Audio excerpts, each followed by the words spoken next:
right? Within the semi-automatic weapon, all right, you have the frame, the action, and the barrel. Say that with me. The frame, the action, and the barrel. The frame, the action, and the barrel. Thank you so very much. You're so intelligent. So, within the frame of your weapon, the frame of your weapon is that part of your weapon which everything is attached to it. Okay? So, the action is any moving part of your weapon. And then you have your barrel, is that part which the bullet actual passes through. Okay? The frame, the action, and the barrel.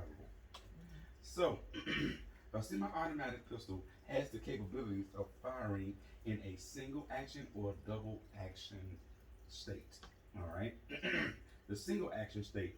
You remember the old Western movies where the cowboys drew their weapons out real fast and they went like this right here. You remember they used to do that right there? What they was actually doing was cocking their weapon before they can pull the trigger. A single action weapon, you have to physically pull the hammer back or cock it before you can pull the trigger. Okay, a double action weapon, you don't have to manually cock it. Just pulling the trigger will automatically pull the hammer back, and it will releases it forward when it gets to that breaking point. Okay, so that's the difference between a double action and a single action. Okay. So, what I want you to do right now, I want you to pick up your weapon for me, and let's look at the frame.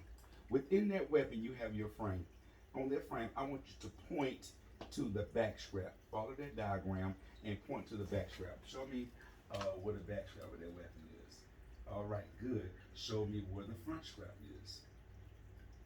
Okay, very good. Show me where your trigger guard is. Yes, it is. And show me, yeah, all those are the frames. Let's talk about the action.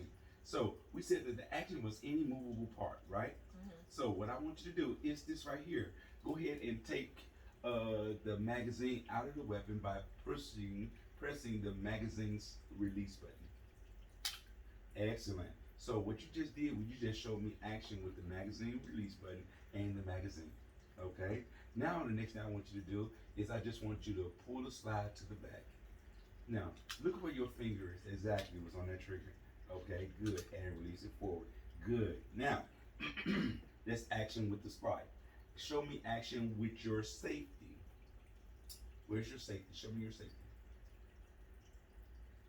All right. Pushing it up does what to the weapon? No, put it on safety. Put it on safety. Pushing it down does what? Take it off. Taking it off. Now, the thing about a safety is this right here, mommy. If you do not train in disengaging that safety, you will pull that weapon and you will try to pull the trigger with the safety engaged. It's not gonna shoot. And guess what? That precious second that you just lost, It's it, your life. it could be the difference between life and death. So if you do not know how to disengage that safety, or possibly, not engage in that safety at all, because when the situation happens, it happens that fast. Okay? So, with that being said, I want you to go ahead and pull that trigger. Show me action with the trigger. Go ahead. Good. That's action. You see how the trigger moves? So, any part that moves on that weapon that is considered to be the action group. And the barrel is nothing more than what the bullet passes through. You with me? That was good. All right, that was real good. So, with that being said, I want you to look at this little. Let's talk about the barrel for a second. The barrel has 3 to 4 parts, 4 parts of it. All right. You have the chamber, that is the big portion of the barrel. Then you have the little portion of the barrel, which is called the muzzle. Now, inside that barrel, you have what they call the bore. Okay. The bore is what the bullet passes through. You with me? All right. In your semi-automatic weapon, we're going to be demonstrating loading the magazine, unloading the magazine, inserting the magazine, cocking procedures, decocking procedures, magazine removal, and unloading. Okay. So what I want you to do right now is go ahead. Do you know how to lock your slide to the rear?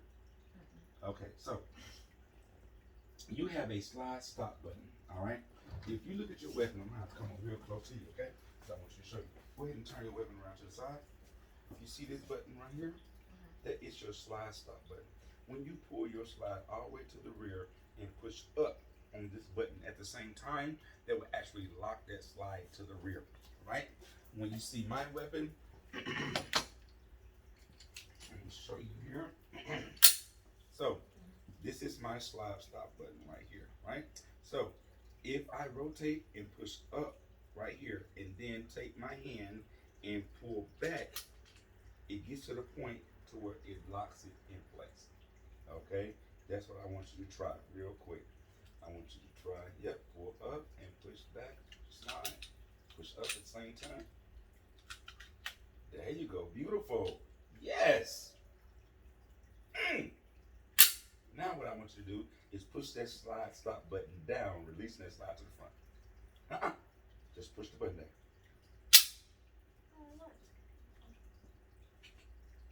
All right, that's very good. You did it. A lot of ladies can't even do that. I'm impressed. That's good. Real talk.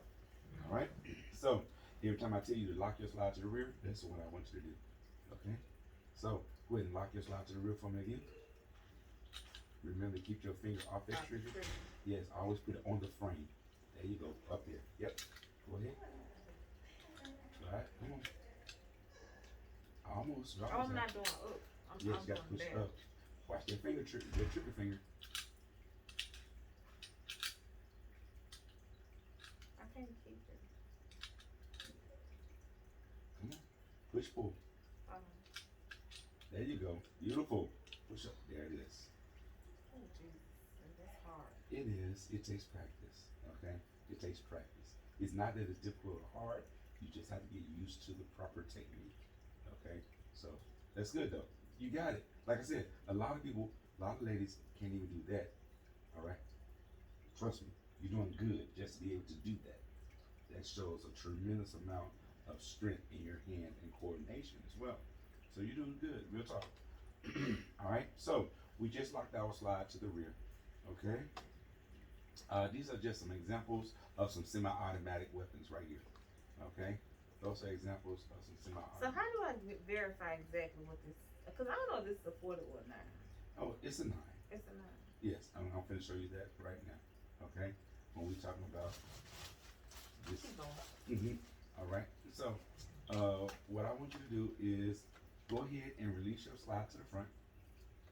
See, they sold it to me as a 40, and I didn't think that.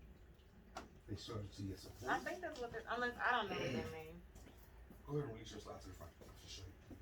That's it. It might be a 40. Let's see. No, don't worry about that. I'll get it good. Release your slide to the front. Just push the button down. There you go. Now, turn your weapon over. Stop that.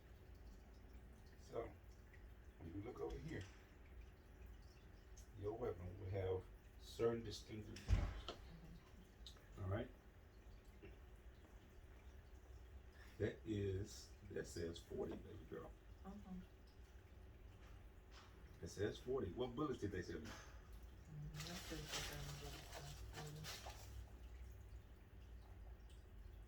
They sold you 40. Okay. So let me see one of your bullets. You got a 40. You got the big. Look at you. Look at you. She said, forget that little 9 stuff. Oh, baby. These are your defense rounds. You don't have target rounds. Okay, you really don't want to shoot. You don't want to shoot these today. You need target rounds. You want business for your self-defense round. Okay? So, don't shoot these. Okay? So I just want to see something real quick. Make sure that it chambers. Yeah, it does.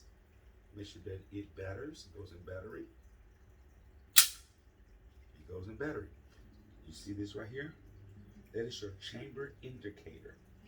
If you feel the, go across the front of this, yeah. You feel how that's raised up? That lets you know that there is a round in the chamber. Okay? So that's your chamber indicator selector. Okay?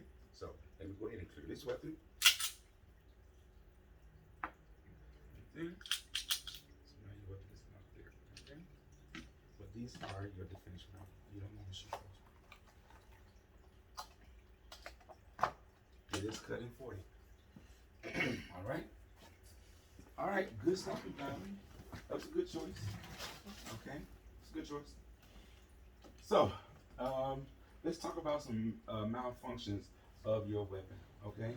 One of the malfunctions you have is a failure to feed, double feed, and stovepiping. All right.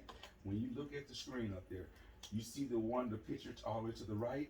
That is an example of a double feed. That means two bullets is trying to access the chamber at the same time.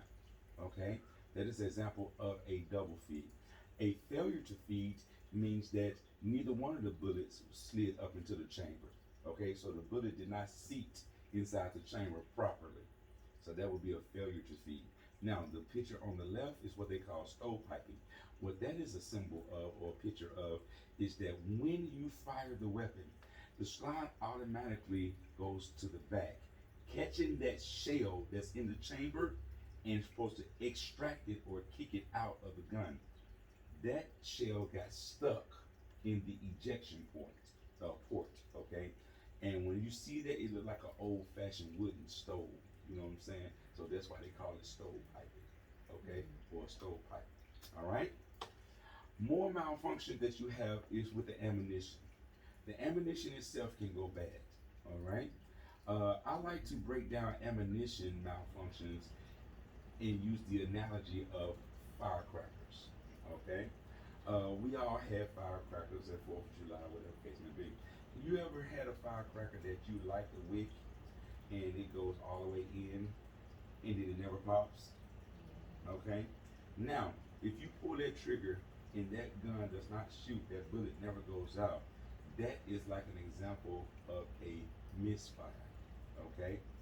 Bullet never comes out. Malfunction may be in the ammunition. Okay? When you had that firecracker, you would light the wick, it would go in, it don't pop. You reach down there and try to pick it up, and then it goes pow. It has a delay in it. That is an example of a hang fire. Okay? A hang fire is a delay of the discharge of that ammunition. You pull the trigger, click, and the gun don't go off right away. A few seconds later, pow! You're like, oh snap. That's a hang fire. Now, a misfire can really be a hang fire. Okay? So, it is important that if you have a misfire, you treat it as a hang fire. That means you keep that weapon pointed in a safe direction for at least 30 seconds. Okay?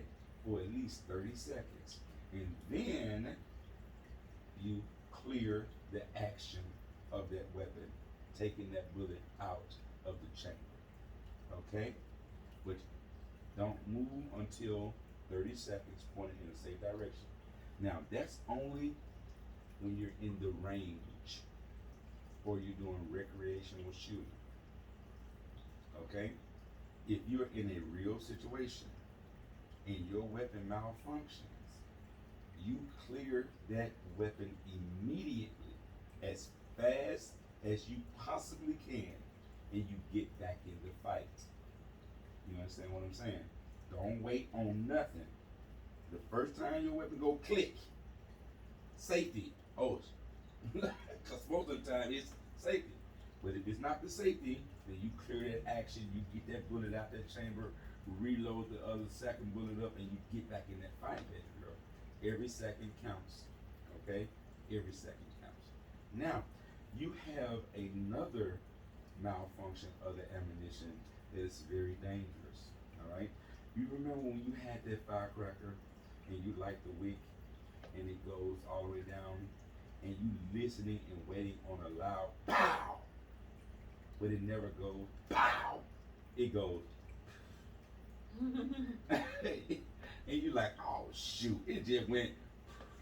Okay? That could be a squig load. That is a reduction in the sound and recoil or force of the bullet. Now, here's the danger of a squig load. The bullet leaves the casing. The bullet leaves the casing, but it gets stuck in the barrel. Now, watch this. Your weapon thinks that extracts the shell out of the chamber.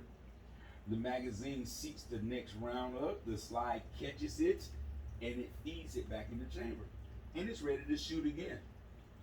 So now, when you go to pull the trigger, that bullet that's in the chamber is going to come out, and it's going to hit what? The bullet that's stuck in there. The bullet that's stuck in the barrel. And what do you think that gun's going to do? Shit, might blow up. I don't know. It is going to blow up. There ain't no mic to it, mommy. It is going to blow up. It's going to blow up. And it can cause serious injuries. Okay? So, what I'm saying to you is this. A reduction in the sound and the recoil could be it could be a squeak level. All right? So, you need to know your weapon. You need to know how it sounds. You need to know how it feels in your hands. What's the recoil level like? That way you know when something is not right, okay? And that only comes with familiarity and you training, shooting as much as you can. All right? You with me?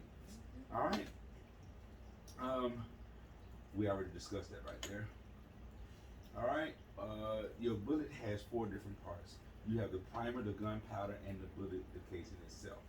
All right. We already determined what caliber your weapon is by looking at the what? At the chamber, right? Mm-hmm. And we saw that it was a 40 cal. Okay. So you need to make sure that you buy the right ammunition. Critical Defense by Hornady is good ammunition. Okay. Really good ammunition. All right. So you have a good caliber of weapon. All right. And you have good ammunition for a personal defense weapon. So you did good. You did real good. All right. Make sure that you keep your ammunition in a nice, cool place. Make sure that you keep it dry. If you see any discoloration of your ammunition starting to turn green or corrode or anything like that, go ahead and get rid of that ammo and get you some new. Okay. And then check the moisture level of whatever you're keeping it stored at. Okay.